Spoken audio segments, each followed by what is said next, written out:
Es un debate que tiene sus inicios en el año 73. Cuando se estrenaba en cines El Exorcista, salen los discos The Dark Side of the Moon, Aloha from Hawaii via Satellite e Inner Visions, se inauguraba el Opera House en Sydney, las Torres Gemelas se convertían en el edificio más alto del mundo, Nixon firmaba paz en Vietnam y Pepe Figueres en su tercer periodo al mando, se aprobó en Costa Rica la ley número 5406, ley reguladora de transporte remunerado de personas en vehículo tipo taxi. Entra al país una nueva forma de transporte, singular y rápida, se concursa un número de concesiones de taxi entre los ciudadanos y se sale a trabajar. Con el pasar de los años se crea un negocio donde se prestan los taxis a cambio de una cuota diaria, y poco a poco este sistema sufre un deterioro casi indistinguible. Toma el contraste que da la entrada de Uber al país para darse cuenta de las deficiencias con el taxi tradicional. Se nos presenta un servicio de transporte alterno, donde se puede obtener información básica de quién será su chofer, un trato agradable, un estándar en el estado de los autos, entre otras cosas que a opinión popular se considera no son lujos, sino que es lo que se espera del sector de transporte y así debería ser siempre. De pronto se empiezan a dar manifestaciones por parte de taxistas y autobuseros nacionales contra la nueva aplicación, luchando por la baja en la demanda de viajes, pero la población no los respalda porque para ello la competencia es sana y los tradicionales deben mejorar sus servicios si quieren mantenerse en el mercado. Entonces, ¿el que gane aquí es Uber? Pues el problema con el debate Uber o taxi es justamente que no se puede ganar, porque ninguna propuesta es ideal. Aquí es donde se complica, empezando por el hecho de que la competencia en realidad es injusta. Estas aplicaciones no reciben el mismo trato. No se necesita certificación del Ministerio de Transporte para tomar estos viajes.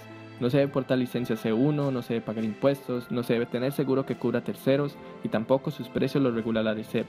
Pase lo que pase, los concesionarios no van a perder las concesiones de sus taxis, pero los choferes que trabajan para ellos van a perder viajes valiosos y se les seguirá exigiendo las mismas cuotas. Lentamente veremos el empobrecimiento de estas familias costarricenses que no son para nada responsables de esta mala administración, los precios que impone la ARECEP o la incapacidad de adaptarse a la era digital del Ministerio de Transporte. Y tal vez sea por este daño directo a las familias que vemos que si ponemos este asunto a nivel global, el resurgimiento en contra de Uber no se limita a Costa Rica. El servicio ha sido prohibido total o parcialmente en muchas ciudades de Australia, Colombia, Alemania, Bélgica, Estados Unidos, España y Holanda. En casos hasta desafía a gobiernos operando aún bajo su estricta prohibición, como se ha dado en Buenos Aires, Argentina. Cualquiera puede ser taxista, remisero, cualquiera. Entonces, ¿para qué sirvió que yo ahorrara plata para esa licencia? ¿Para qué sirvió que pinte el auto, que lo arregle? ¿Para qué sirve? Si después me pones a cualquiera y cualquiera lo puede hacer.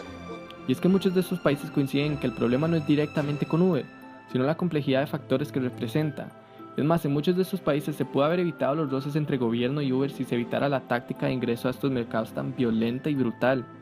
La famosa, podemos operar aquí porque la legislación de este país no alcanzaba a cubrir lo que nosotros estamos haciendo.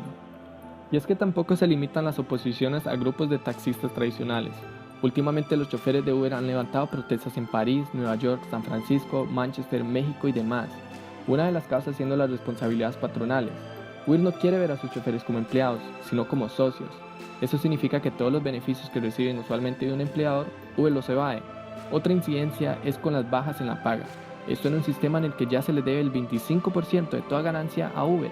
Pero es el chofer quien debe cubrir los gastos de gasolina, aceite, llantas, deterioro, marchamo, taller, aguas, confites, etc.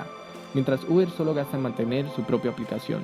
Luego, contra todo pronóstico, llegaron las manifestaciones de los usuarios, cuando se introdujo la tarifa dinámica, la cual permite que cuando hayan pocos choferes en la calle, las tarifas se aumenten el doble, triple o cantidad necesaria para incentivar más choferes a conducir. Y es que cada vez que se ha levantado una oposición a Uber, se le ha señalado como resistencia al futuro o a la innovación. Pero seamos honestos, ¿dónde se dieron las manifestaciones contra los autos eléctricos, las ciclovías, trenes urbanos o RTPs que nunca las vimos? Y lentamente nos vamos dando cuenta que con Uber el tema no es que no hacen nada tan malo o peor al taxi tradicional. El problema es que cuando lo hagan, ¿entonces qué? No hay ley que lo regule. Cuando comiencen a salirse de línea, ¿qué podremos hacer si no hay ley para sancionarlos? No quiere decir que debamos de dejar de usar Uber, pero mínimo nivelar la cancha, legalizando y regulando justamente este nuevo modelo, y creando conciencia que nos estamos haciendo la vista gorda a ciertos daños para beneficiarnos del servicio que se nos pone enfrente. El futuro claramente no es el taxi tradicional, que se estancó en el sistema de los 70s, y francamente, tal vez no sea Uber. Si la meta es tener algo de que estar orgullosos, comencemos por aceptar la posibilidad de que tal vez la opción que se nos pone enfrente no siempre es la única, y que el futuro es el que nosotros decidamos crear.